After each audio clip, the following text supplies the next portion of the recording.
Would you like to accelerate your career and reach your full potential in just minutes a day? Welcome to the LEADx Show with New York Times best-selling author and Inc. 500 entrepreneur, Kevin Kruse. Why do some books, movies, and songs quickly fizzle out, and others keep selling year after year after year? Hello, everyone. Welcome to the LEADx Show, where we help you to stand out and to get ahead. I'm Kevin Kruse. On today's show, I chat with one of the hottest young authors today, and he's also the leading expert on book marketing. We chat about the question you should ask before you start any new project, the most effective way to build your audience, and why does he carry a coin in his pocket that says, Memento Mori? But first, today's 1-minute tip is schedule your values. I am in awe of how much you're doing. You are everywhere. That's the comment I get all the time from my friends who are fellow authors, speakers, entrepreneurs. They're referring to what they see, the content that I put out. In a single month, I release 20 podcast episodes, over 20 videos on YouTube, 25 email newsletters, 100 or more articles on Forbes, Huffington Post, LEADx, LinkedIn, hundreds of social media posts, a couple of keynote speeches, and 4 book chapters for whatever my next book is that I'm working on every single month. Now, of course, I'm only able to do all of that because I use the secrets of leverage, syndication, and most importantly, delegation. But I'm afraid I'm sending the wrong message with all of this content. That people think I'm about hustle, that success is about hustle. I'm obsessed with productivity, not because I want to do more, but because I want to do less, and I want to be more. What I wish people could see is all the time I'm spending with my kids, or enjoying the restaurants of Philadelphia, or even sleeping on the couch in the middle of the afternoon. That's what extreme productivity is all about. The number one secret has nothing to do with which notebook do I use, which to-do list app do I do, or any of that. It has to do with values. Think about what you truly care about in life. Determine how many of your daily 1,440 minutes you will allocate to each area, and then just schedule it and live it. Schedule your values. Our guest today is the best-selling author of multiple books, including The Obstacle is the Way, Ego is the Enemy, and Growth Hacker Marketing. His company, Brass Check, has advised companies like Google and Taser, as well as multi-platinum musicians and some of the biggest authors in the world, including Tim Ferriss, Tony Robbins, and Arianna Huffington. His new book is Perennial Seller, The Art of Making and Marketing Work That Lasts. Our guest is Ryan Holiday. Ryan, welcome to the show. Thanks for having me.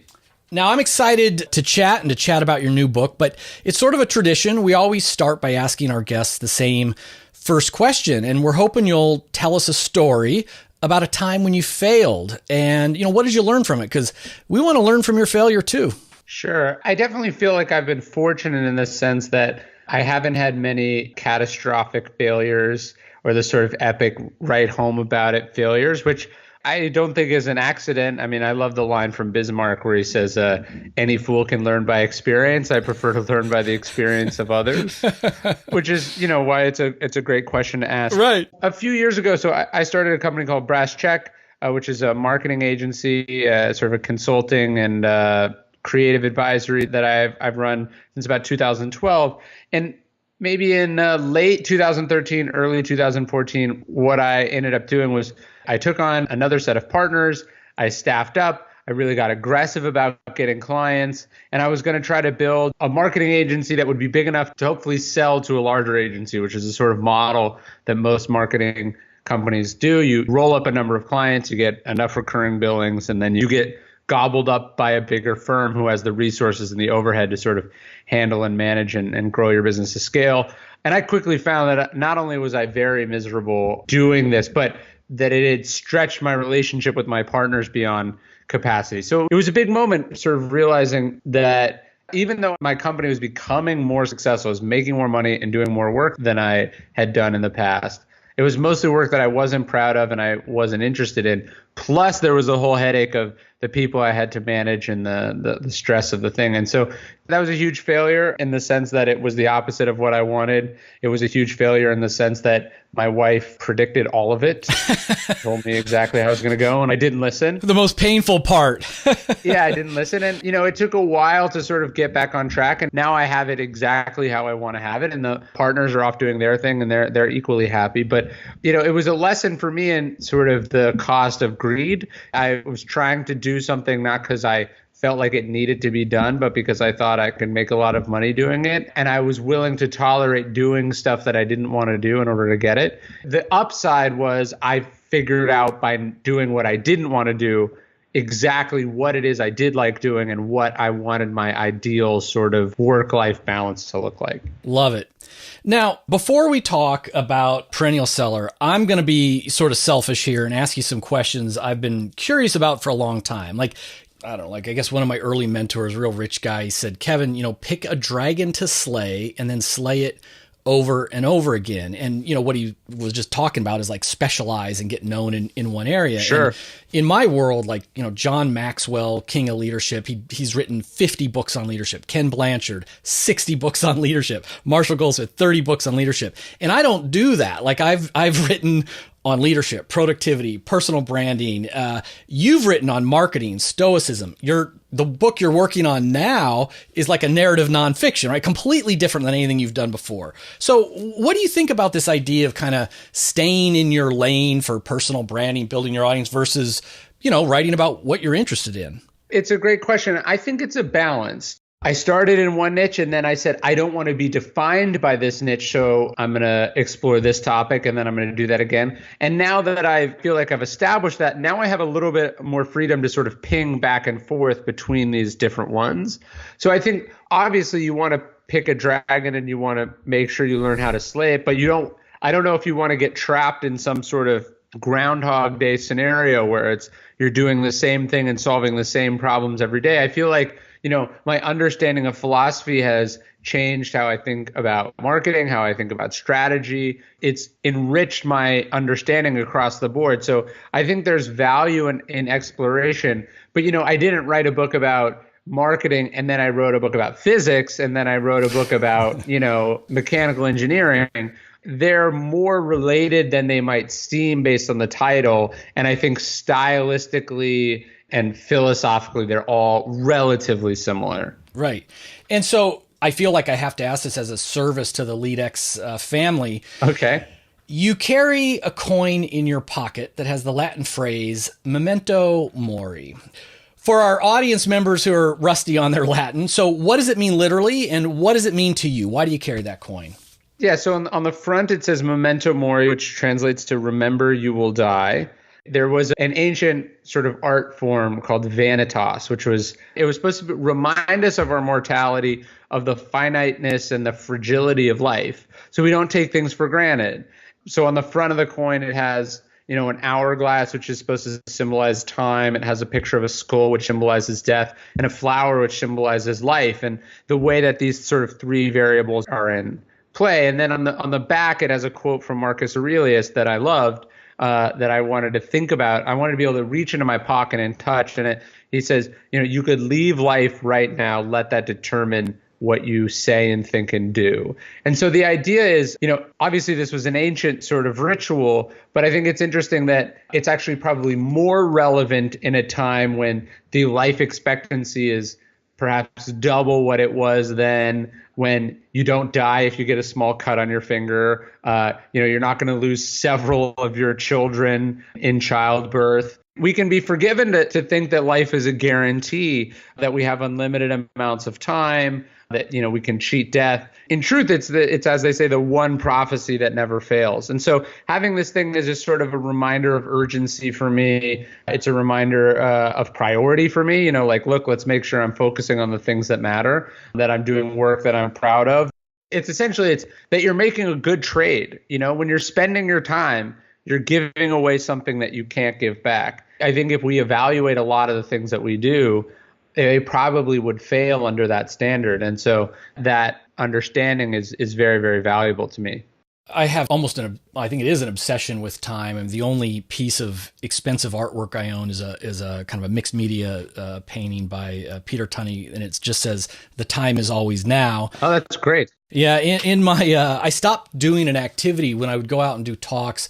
I used to hand out a worksheet that would basically do a rough approximation of your lifespan. And then I said, what happens if how would you change if you counted your birthdays down instead of up? And so if you go to this website like 4000saturdays.com and things, there's these sites that will say, how many weekends do you likely have left? How many birthdays do you have left? And of course, your point, is more important, that we might have none left, and we need to remember that too. But I stopped doing that exercise because it was freaking people out. I mean, people were getting emotionally upset in the room. And then I had some sponsors come up and say, well, when we told you we wanted everyone to get real productive, we didn't want you to change their mind like that. Yeah, I mean, I think it says something that it makes people so uncomfortable. The things that people are deliberately not thinking about are probably the thing that they should spend a little bit more time thinking about. And that was true for me. I mean, I had the coin minted and I sell them now. But the reason I had it made is that I found myself sort of acting in a somewhat lackadaisical, sort of maybe a little entitled, taking things for granted. And I just wanted something to sort of reach in. And instead of grabbing my phone and going, let me kill 5 minutes, I'd rather reach in my pocket and think, oh, I don't know if I have 5 minutes to give away. Yeah, it's a great physical reminder. Yeah. So, Ryan, your new book is Perennial Seller, The Art of Making and Marketing Work That Lasts. And LEADx listeners, I think it's noteworthy that you're saying it's making and marketing, two separate things. But let's start, what do you mean? What is a perennial bestseller? Well, a perennial seller is in some ways an industry term in the book industry. It's the kind of titles that are a year or more out from release that are still selling. People don't realize that most books not only don't sell when they first come out, but they never sell, right? They stop, even the ones that do sell at the beginning stop selling fairly quickly. And so the whole industry is really kept afloat by the classics, A Good to Great or A Great Gatsby or a To Kill a Mockingbird or even children's books. So these are the kind of classic titles, the little engines that chug, chug, chug. That's what I think you want to make. Whether you're opening a coffee shop, you want to be the one that's been in the same spot since 1968. Or whether you're starting a website, Craigslist is 21 or 22 years old, or you're putting out an album. I think Born to Run is on its 40th anniversary. Those are the kind of classic works that we aspire to. And it doesn't sound controversial, but if you look at the habits of most creative people, this isn't an accident, right? This doesn't just happen. This has to be consciously created. And so that's sort of what the book is about. Well, and you say, so it has to be consciously created, and you say that it starts with the creative process by, ideally, you should ask a question, you say that almost no one asks, whether, again, it's a book, a company, or whatever. So what is that question? Like, where should we begin? What's the question we should ask ourselves? Well, I think far too many creators start with what they want to make, and it is important. If you don't want to make your thing, it's not probably going to be a good use of your time. But they don't ask the flip side of that question, which is, who is this for? Who is the actual market for this product? So I see this with authors. They write a book and then they go, who should I market this to? As if they are the perennial solution in search of a problem rather than a problem in search of a solution, right?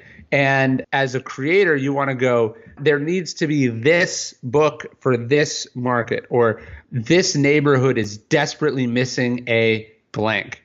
And if you can fill in that blank, not only is it going to be easier to make what you're making, it's going to be much easier to market that thing as well. And when you're defining for yourself, and I'm curious for even your own work, right? Like who's the market or who's this for? Do you use like a marketing avatar? Like you can picture, it's Kevin Kruse, age 50, living in Philadelphia. Like, do you take it down to a person? Yes, I try to have some stand-in for the audience.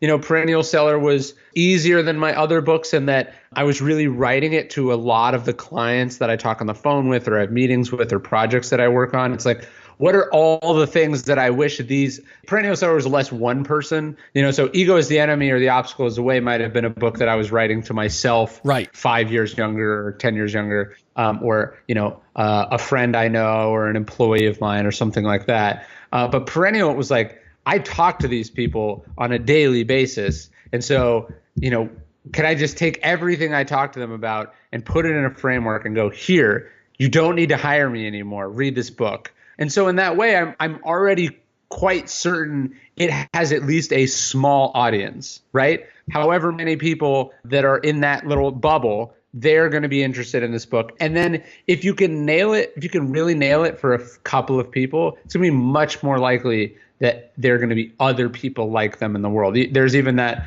thing, right? If you're 1 in a million, there's like 7 million of you on the planet. Right. If you can really nail it for a few people, that audience gets very large very quickly just because of demographics. So on the other side, which is the marketing of our work, you talk about the importance of platform. And for the non-authors out there, that's sort of a weird term. So what do you mean by platform? And what would you say, current times are some of the more effective ways to build one? Well, I think platform is essential to everyone, not just authors. Anyone who is trying to get something out in the world, whether that's a product or a message. We no longer live in an environment where the New York Times has a monopoly on, smart, urban, educated elites, or that even, a spot on CNN is going to guarantee you X number of people. So you have to have access to your own audience, right? Whether that's 50 people or 100 people or 1,000 people or 1 million people. Who can you speak to when you have something to say? As an author, one of the things that I've always aspired to is the idea that if I wake up on Monday and have a thought, there's a certain number of people who are going to hear that thought if I want them to, because I've not only developed that relationship, but I've maintained it and I've organized it in such a way that I have access to them. And so I think email is probably the most effective tool. It's the most perennial of the mediums at this point. If you have a lot of Twitter followers, you have a lot of fans, provided Twitter remains a platform. Or, if you have a lot of Facebook fans, you have access to those Facebook fans depending on Facebook's algorithm and what they will charge you to get access to those fans. So I think email's right now the best, but you look at musicians and businesses that have a sort of analog relationship with their customer. They could see them in person. Obviously, that's even better. But you've got to have access to your people, because if you get, you write for Forbes. If tomorrow Forbes announces, hey, we're closing our contributor platform, and it was only by posting those articles that you had access to your readers, well, all of a sudden you're sort of SOL. Yeah, and it's amazing, the importance of the email list and starting early. I literally 2 hours ago was interviewing the author John Acuff about his new book that's coming out. I love John's stuff. Yeah, and very funny, really good stuff. And I asked him, I can't remember the exact question, but he came out and he said, I think it was a failure question. It was the very first failure question. He said, well, business-wise, he said, I failed to start building my email list too soon. And I couldn't even just let that alone, being an author, always working on a list. And so I asked him, like, how he's turned it around. And he said he surveyed his audience, segmented. He's got 5 different topics, like, sure, how to be a speaker, how to be an author, or whatever that is. And then he literally sends out 5 different weekly newsletters, which wow, I don't have that in me. Sure. No, me neither. But that's amazing. And he said, he went from like the, whatever it was, 12% normal open rate to 50% open rates because sure, he's now completely segmented, the message to the audience. But literally 2 hours ago, we were talking about the importance of email. So that's incredible. Really good. That's great. So, Ryan, I always like to challenge the LEADx family. I always say, we want every day to get a little bit better. How can we get 1% better? Is there something you can challenge us to do today, something practical? And whether that's around, creating or marketing great work, or something closer to memento mori, like what do you want us to go away and do today? Yeah, that's a good question. I don't necessarily know if I have an answer to that. If we're going to take the memento mori one, I like this exercise of, we go, okay, if today was your last day on earth, what would you do? Or if the world was ending today, what would you do? And I think the problem with that is that it descends into like an orgy of anarchy and violence very quickly, right? Like if there's no point in doing anything, things collapse very quickly. But what if we were to look at it like you were being deployed tomorrow? So like, what would you do if you were being sent off, I don't know, to Afghanistan or Iraq tomorrow, and you had a day to get all your stuff in order? What would that look like? And that mental exercise or that challenge has been a good one for me. It's, I'd tie up these loose ends. I'd do this thing that I was putting off. I'd spend time with these people. I'd feel grateful. I'd probably call it a day early. I'd do a number of those kinds of things.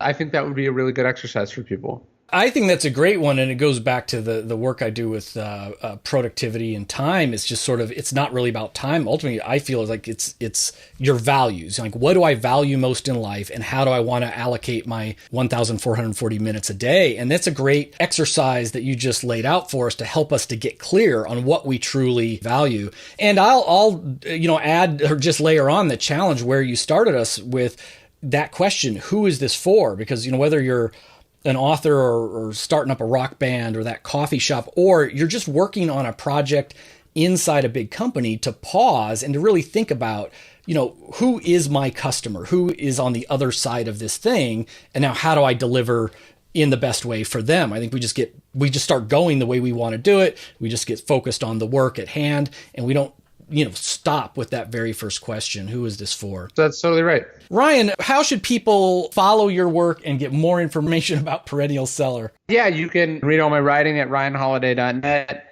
My email list is there. Obviously, what we're talking about, I give book recommendations once a month. Incredible recommendations. Oh, thank you. I'm looking at many of your recommendations across my office right now. That's great. Oh, amazing. And then you can buy my books anywhere books are sold. Perfect. And all of these links will be in the show notes, of course. Ryan, thanks for coming on to the LEADx Show. Thanks for having me. Friends, before we go, remember, at LEADx, we're on a mission to give free leadership training and professional development to everyone, anywhere, at any time. Visit leadx.org to check out our upcoming webinars and online training events, and subscribe to our newsletter to be notified of new offerings. And please take 1 minute to go to leadx.org/subscribe to subscribe and leave a rating on iTunes, because we're at 227 reviews as of this moment, and I need to get to 300. Just in the last week, we've had awesome 5-star ratings from Garth, Trish Way, Di in AZ, Tri Guru, Indigo Cole, Elsie Flores, and so many others. Please join them. leadx.org/subscribe. Until next time, remember, your family, your team at work, your community, we all need you to lead with intent. How will you lead today?